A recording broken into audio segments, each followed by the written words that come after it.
maamulka dawladda hoose degmada Berbera oo hogaaminaya duqa degmada Berbera ayaa saaka shahada sharaf ku doonsiiyay 31 kamid ah ganacsatada kala duwan ee magaalada Berbera kuwaanoo shahadada ku mutayst cashuur bixiyay ugu wanaagsan 2019 munaasibadan oo lagu qabtay xarunta librariga magaalada Berbera ugu horeyntii waxa faahfaahin ka bixiyay xogayaha fulinta dawladda hoose Cabdikariin Aadan Siciid iyo duqa degmada Berbera Cabdishakuur Maxamuud Xasan Cidi ayaa magaalada wax lagu qabanayo gobolka wax lagu qabanayo taqarka wax lagu qabanayo maanta waa arkaysaan waxa farxad lagu filan dhamaanteen in magaalada Berbera iyo gobolka Saaxil gobolada kale dalka oo dhimay ma jeeranayaan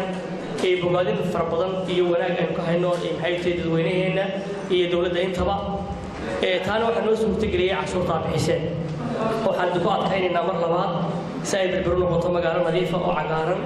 iyo wax laga qabto waxbarashada iyo caafimaadka biyaha iyo wadooyinka iyo baahiyaha kale ee dhammaan asaasiga ah oo nolosha aad iyo nolosheena in cashuurta sida ay markaydu ka bixiseen inta kale ay ku soo dhiirradaan bixiyaan waxa halkan aan ka xusaynaa cashuur bixiyaal fara badan oo si fiican cashuurta bixiyay laakiin halkan aan joogin inta halkan joogto oo cashuurta kaligood ma bixiyaan madaduna waxa weeyaan si ay uga helo horumar iyo wanaag si aynu khayrkeenu dhaafno inaan halka ka sii wadno anaguna waxaan ballan qaadaynaa si joogto ah cid kasta oo waxay tahay wanaag la garab istaagta xilkoodina ka soo baxda inaan cod dheer ku sheegno shaqada ay qabteen aad iyo aad mahadsantiin wassalaamu calaykum waraxmatullaahi wabarakaatuh yaasha degmada Berbera ku nool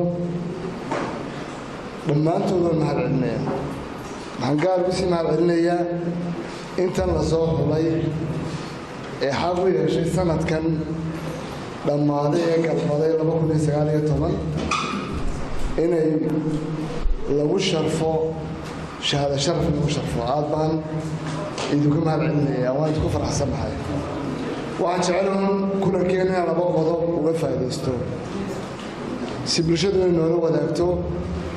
labada qodob aan doonay ka faa'iideysto waxa weeyaan marka hore in dadka reer Berbera ee degmadan ku nool ee ku ganacsada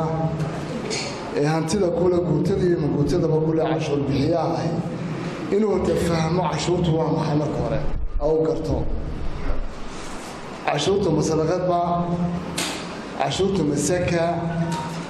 cashuurtu mababa toojale dawladdu ka qaadataaba way ku xoog sheegtaa ka sabsan ka garaacdayo sandulla wanu fahmaa qofka cashuur bixiyay cashuurtu waa adeegaaga nololeed ee adeegyada asaasiga ah tan lagu shaqeeyo adiga wax lagu qabto way gabagabadiina barasaabka gobolka Saaxil injineer Axmed Cismaan Xasan ayaa ganacsatada kala duwan ee magaalada Berbera ku dhiirigeliyay cashuurta inay bixiyaan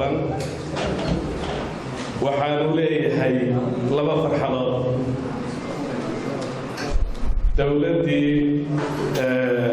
oo shacabkeedii iyo shaqaalaheedii ugu fiicnaa u mahad celinaysa oo hambalyeynaysa cashuur bixiyayaashii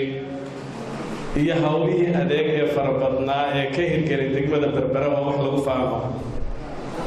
bulsho isku markhaati furtay halkan warbixintii dadkii ku hadlayay maxaan ku dhahdaa ganacsatada